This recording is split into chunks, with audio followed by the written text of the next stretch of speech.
A few weeks ago, I developed a death meditation, and I think you should too. Yes, indeed, this morning we are keeping things light and breezy.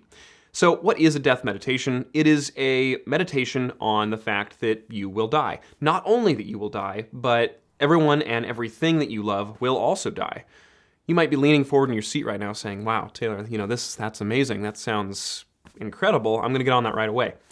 Bear with me, because paradoxically, the more that we focus on our own death and the death of everything and everyone that we love, the more awake that we can be to the life that we are living right now. The reason we need a death meditation is because we live under an illusion, and this illusion is that we have eternal life on this earth. If you don't believe me, just look at your calendar from last year and look at everything that you said yes to. If this were truly your last year on Earth, would you have said yes to everything that you said yes to? Our society is obsessed with denying death, from cosmetic surgeries that make us look like we're still in our 20s to celebrities that get jacked in their 50s. We pretend that death is something that we can outsmart or outmaneuver somehow. And I'm sure you're aware there are currently scientists and biohackers who think that they are going to find a way to reverse the process of aging so they can usher in eternal life on Earth. There's a reason that people get reliably happier in their 60s. I think part of it is owning who they are. I think another part of it is that they have some financial independence and some financial means.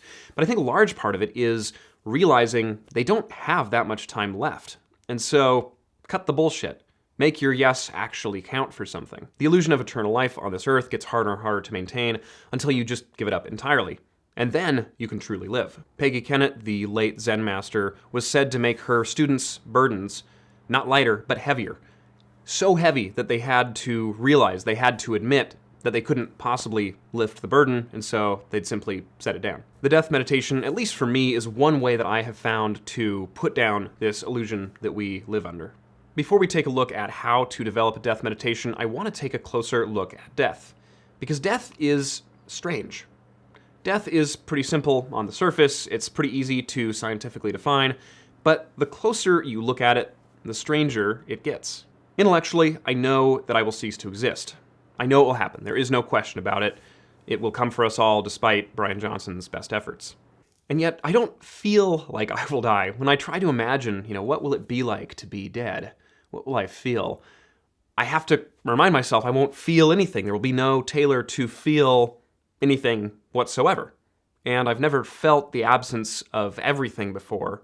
It will be pure nothingness, similar to when I was not alive before I was born, which didn't feel like anything because, again, there was no me to experience that. And so it's one of those things where it's impossible to know. You can know it, but you can't know it. And that second kind of knowing, that gut level knowing, that embodiment of that knowing, that is what I'm concerned with because I believe that is where the fruits are. I likely don't need to give you an example of people who get a terminal diagnosis and the way that they approach life is completely transformed. They may take the exact same walk that they've always taken, but the way that they approach the walk, the colors, the sounds are brighter. Everything is more vibrant somehow. It is the mundane is transformed into something really meaningful and beautiful. There's a new energy that comes over them. The flower that they see on their walk is more captivating somehow. I think it's because the question of how will I live my remaining days is never far from their mind. It creates an intense clarity about what is actually important in life, what relationships are important to pursue and to nurture, what projects and work is important to make happen and bring about in this world in the remaining time that they have left. In my death meditation, I remind myself that I too have a terminal case. Whether I have 60 more years or it's 6 months, I will die. It is guaranteed.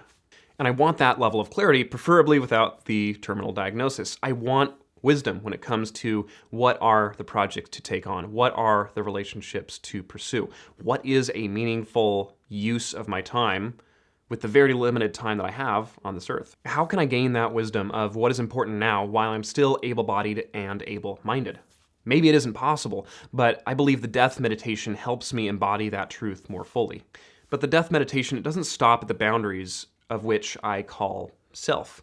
It extends beyond that. It extends to everything and everyone that I love. And at my best, and I'm not saying I'm great at this, but at my best, it helps me to develop a sense of gratitude. It helps me to set aside petty differences that I may have with friends or family and focus on the impossible but true reality that here we are. This is it. This is the time that I have, and how am I going to use it? I find it helps me look up from my self-obsessive nature and breathe in the crisp winter air as I'm on a walk with my family, or realize how special it is to be able to ride bikes in the woods with my friends, or to love the feel of the dirt in my hands on a warm May afternoon while I'm in the garden. Here's how I developed my death meditation. I took a 3x5 note card and I wrote down everything that I know to be true, everything that I tend to deny, but I know to be true, that I will die, my wife will die, my in-laws will die, my parents will die, even my sons will die. Everything and everyone that I love will die. Everything is dust in the great maw of time. I have a terminal case and I'm not getting out of this thing alive.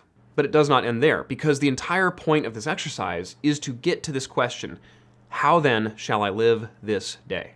The point of it is to use it as a frame, to use it as a clarifying tool to answer this one question. Knowing that I will die, knowing that everyone will die, knowing that everything that I love will die and is temporary, how will I live this day? This meditation helps me answer that question from the deepest part of me. And I find the more I can embody this question, like feel it and feel this meditation, I can answer this question more honestly. It is using death in the service of life. It is meant to remind us to look at the clouds that are overhead, to look at the stars in the night sky, to look at the people that are around us, if ever so briefly. Because death, it does not announce its timing. It does not let us know when it will arrive. Yet, in between two eternities of nothing, impossibly, here we find ourselves. So how will we use this time? All of this brings me to the win of this meditation. For me, it works best in the morning, when I have some solitude time in order to think, in order to reflect, in order to set intentions for the day. That is when I find it to be most helpful, because, again, at my best, I'm not great at this, but at my best, I'm able to carry this mindset. I'm able to carry this meditation throughout my day with me and ask myself continually, knowing that I will die, how am I going to live today? And when I read this meditation back to myself, I really try to embody it and try to feel the there-ness of death, to feel it on a spiritual level. I'm still learning. I still feel like it's so intellectual for me, but I hope with time, I hope with practice, it will become more and more fully embodied. If you decide to do something like this, I would genuinely love to know how it goes for you. It has really challenged me. It's really been good for me, and I'd love to know how it goes for you.